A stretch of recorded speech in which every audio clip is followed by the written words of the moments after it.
અને દેશના રાષ્ટ્રપતિ સુધી પહોંચી શકે એવા સન્માનીય કૃષ્ણજીના જન્મદિવસે આજે આપણે આ દિવસ ઉજવીએ છીએ. મિત્રો, જેમને જેમને પણ એવોર્ડ મળવાના છે એ બધાને વિભાગ તરફથી હું અભિનંદન પાઠવું છું.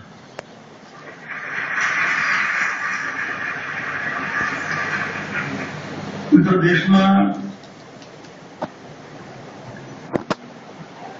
26મી જાન્યુઆરી હોય કે 15મી ઓગસ્ટ હોય,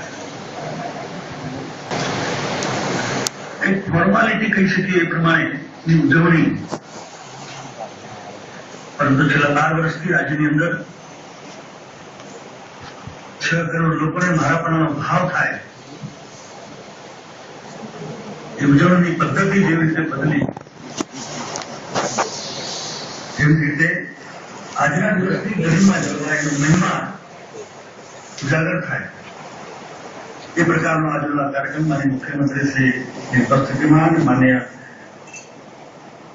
રાજ્યપાલ સાહેબના સાનિધ્યમાં ઉપસ્થિત છે. ત્યારે મિત્રો, આપણે આ પર્વની મહિમા અને ગરિમા વધારીએ. આજે શિક્ષણ મંત્રીના રૂપમાં એક શિક્ષક તરીકે મારે તમારી સાથે વાત કરવી છે.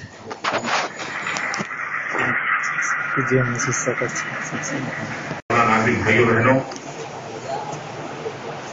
આજે જેમનું સન્માન થયું છે એવા સર્વે શિક્ષક મિત્રો,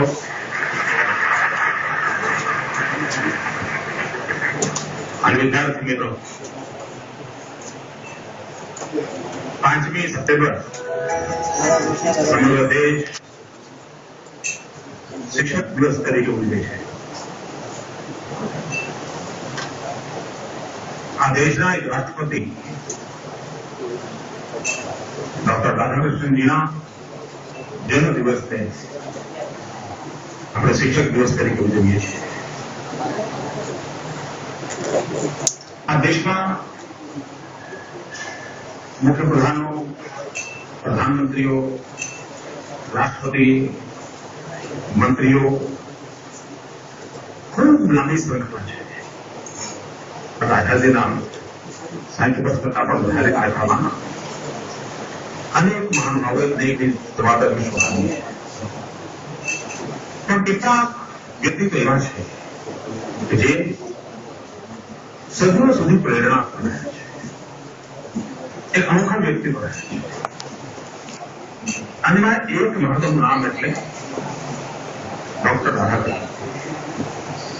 ડોક્ટર રાધાકૃષ્ણજીએ રાષ્ટ્રપતિ પદ પર વિરાજમાન થઈને કયા મહત્વના નિર્ણયો કર્યા,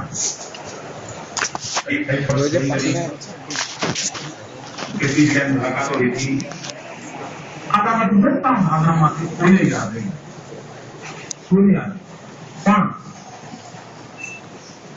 એ ઉત્તમ શિક્ષક હતા અને પોતાની જાતને રાષ્ટ્રપતિ કરતા પણ વધારે મહત્વ શિક્ષક તરીકે ઓળખાવા માંગતા હતા. એ વિશેષતા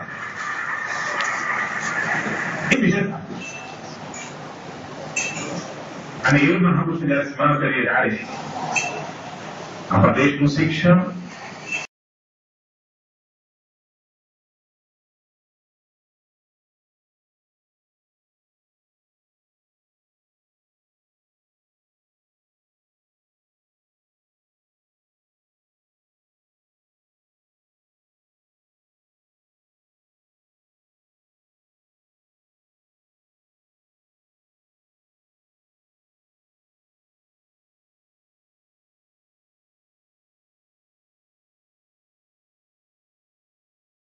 શિક્ષક જે ગુણ જે છે એ right from primary to PhD level સુધીનું, એમાં કોઈ જગ્યાએ કોઈ ખામી હોય તો જ આવો વિદ્યાર્થી આગળ હોઈ શકે. એટલે ખરેખર શિક્ષકોએ પણ થોડું ઇમ્પ્રુવ થવાની જરૂર છે. જે શિક્ષણનો જે સાહેબે વાત કરી એ પ્રમાણે શિક્ષક માવો ખાતો હોય, સિગરેટ પીતો હોય, બરાબર કુસંગે ચડેલો હોય તો વિદ્યાર્થી બાળક છે તો એવું શીખવાનું છે. એટલે શિક્ષક દિન નિમિત્તે માત્ર વિદ્યાર્થીઓ જ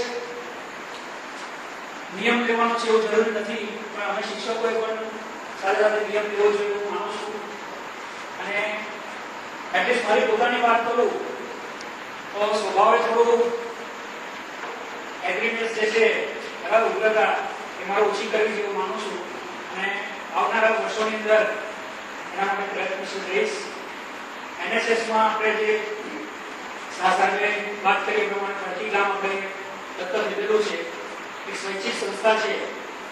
તો આપણે સૌ બધા માત્ર સિવિલ વિદ્યાર્થીઓને પણ ઇલેક્ટ્રિકલ મિકેનિકલ તમામ વિદ્યાર્થીઓ ભેગા થઈ અને નિર્મળ ગામ યોજના જે ગુજરાત સરકાર બહુ મોટા પાયામાં ચાલુ કરેલી છે, પણ માત્ર ખડકી ગામની શાળાનું જ નહીં પણ ગામ નિર્મળ બને એ માટે પણ આપણી સંસ્થા તરફથી યોગદાન